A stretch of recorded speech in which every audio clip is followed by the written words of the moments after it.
So, paano mag-sell ng USDT papunta sa ating GCash gamit ang OKX Crypto Exchange?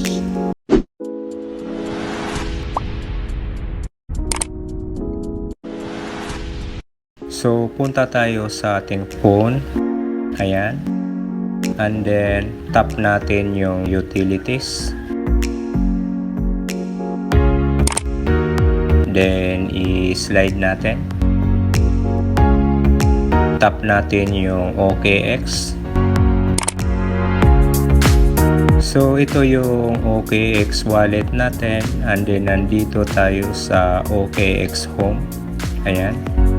Mag-sell tayo ng USDT papunta sa ating GCash. Then, tap natin yung assets. Ayan. So, makikita nyo, meron tayong 235 USDT. Nakalagay po yan sa trading. Then, tap natin yung down arrow button dyan sa allocation. Ayan.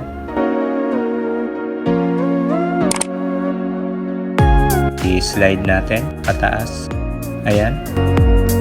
Yung assets natin ay 235 USDT.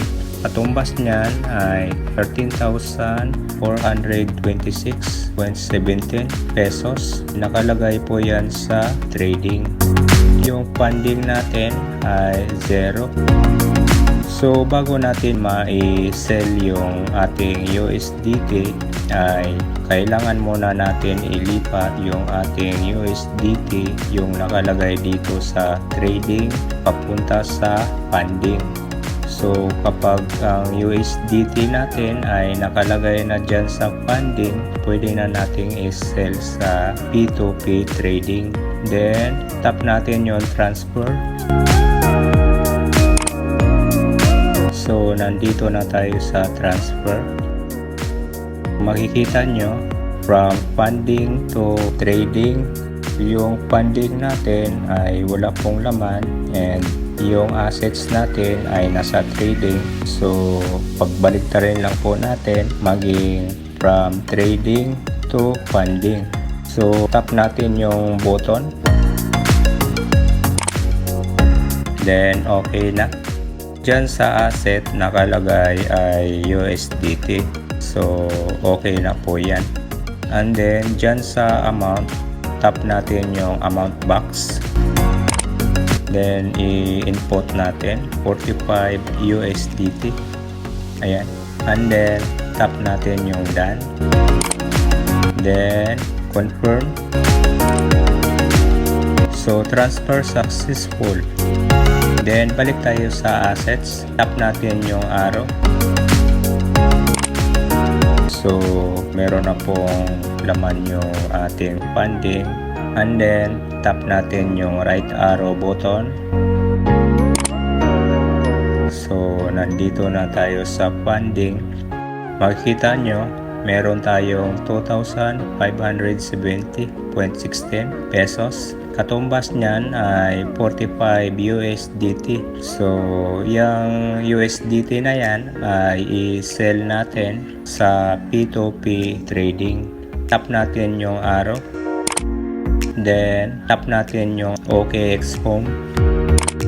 So, mag-sell tayo ng USDT. Makikita nyo, deposit crypto and P2P trading. Then, tap natin yung P2P trading. Ayan. Then, tap natin yung sell. Tap natin yung PHP. Ayan. Then, select natin yung Philippines. Then, tap natin yung USDT. Then, select natin yung USDT. Tap natin yung amount. Then, i-input natin 45 USDT. Tap natin yung enter.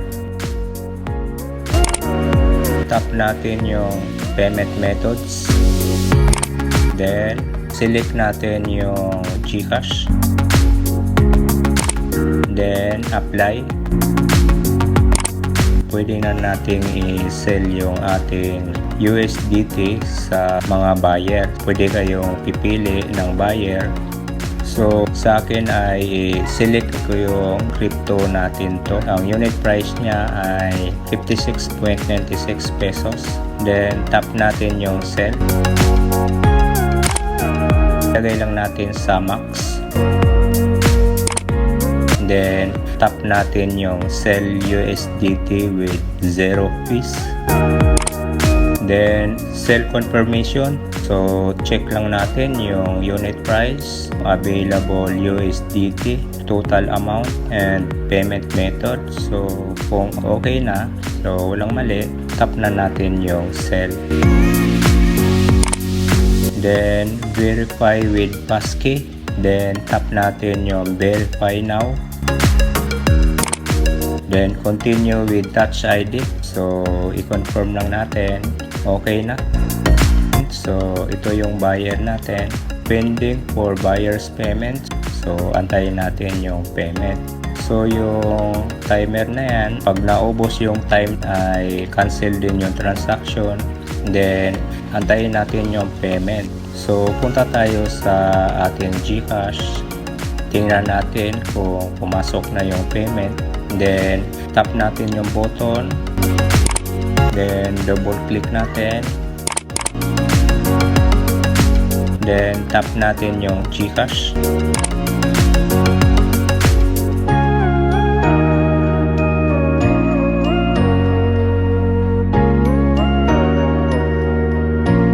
Then tap natin yung remind me later. Ayan, so antayin natin yung payment.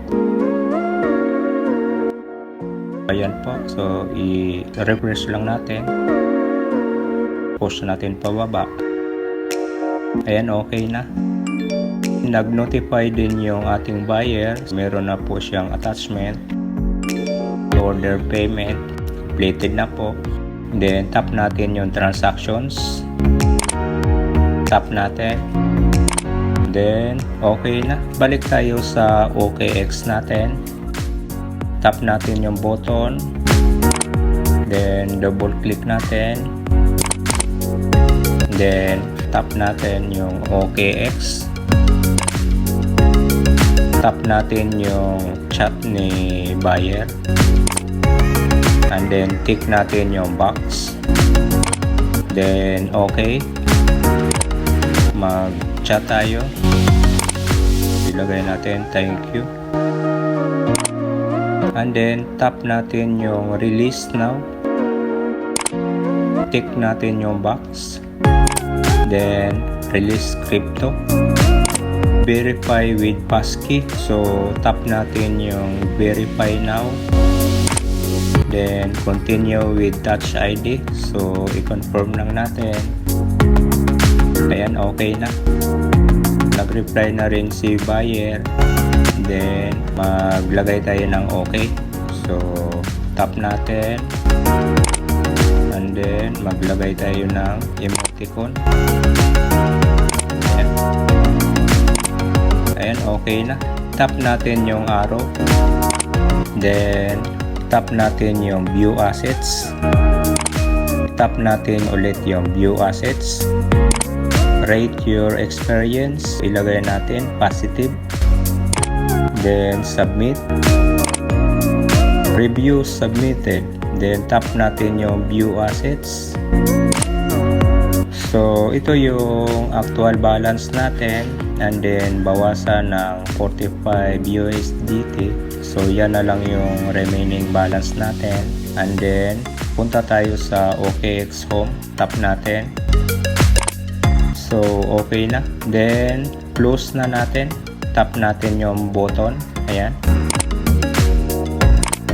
So yun lang guys ang pag-sell ng USDT papunta sa ating GCash gamit ang OKX Crypto Exchange. So marami pong salamat sa inyong pagpanood, and God bless po sa inyong lahat.